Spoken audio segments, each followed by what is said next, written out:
Heyo, I am Student. I am back, and I have an old computer here. A Toshiba Tecra 510 CDT.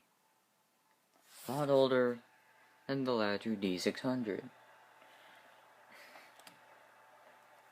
which I am now going to turn off.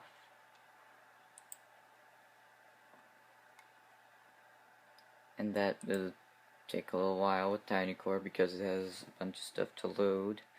But that's because I put a bunch of stuff on it. Or not to load, to save. Anyway, this is a Toshiba Tecra. I've had it for about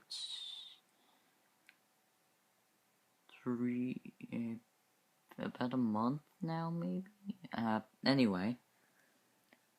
And in that month,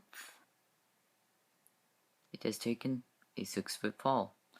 Now, this thing's been dropped so many times, it's a surprise that it turned on. Then, it was even a surprise that there was hardly a crack.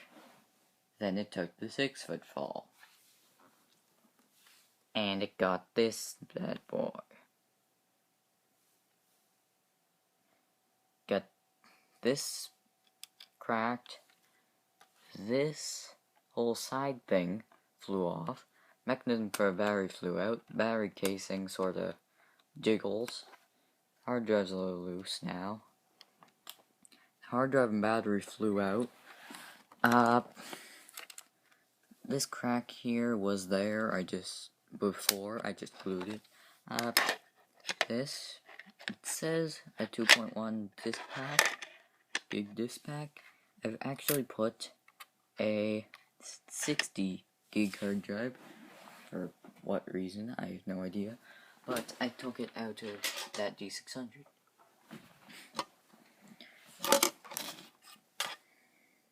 It says 2.1 because that's the drive that was originally in that. Anyway, off topic. Here we have floppy connector. The unused floppy connector since we lost the floppy drive. Power button. The cracked CD remover, or the CD eject trigger. Oh look, this is now turning off.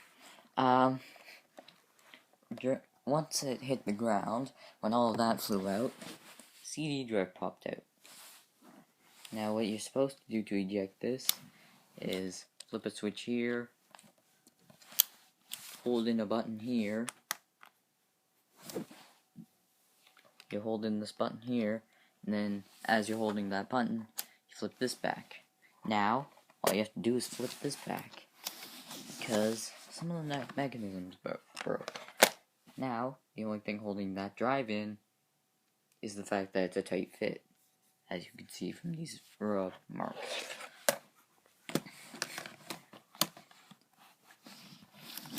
Now, takes a little force to put it in there, but don't be fooled, it comes out pretty easily. Then we have all the ports, printer, line out, line in, speaker or headphone, microphone. There's an IR port here, an IR port over here, PS2 port, PCI docking port, serial port, VGA. That's probably a screw. Here's the power. It doesn't use one of those power bricks. That power brick is inside the thing. One of the reasons why it weighs so much and it's so thick. They could have had ultra thin laptops. They just kept the power brick out. And you got the IR port here, some lights. This actually has a decent battery. Here it says the Intel Inside Pentium. It has just a Pentium, nothing special. Energy Star sticker, which is lopsided. Tecra 510 CDT. Some things around here. Latch broke during the fall too. if I had shown you this video, if I had filmed this before that fall, or if that fall hadn't happened, this would have been, in the best shape you could find, other than like some slightly peeling stickers and the fact that it had a 6 gig hard drive. Off topic again. Also has that modem over there, and they have a Ethernet card in, which uses a dongle type thing. This is really all over the place. Well, that was my tour of the Tecra 510. In the next video, I will be doing a boot speed test between that D600, my D600, and this Tecra. This Tecra is running, and what was it? MS-DOS 6.22 and Windows 3.1. This is running Windows 7 Ultimate. That's it. Well, anyway, I am Dude. See ya.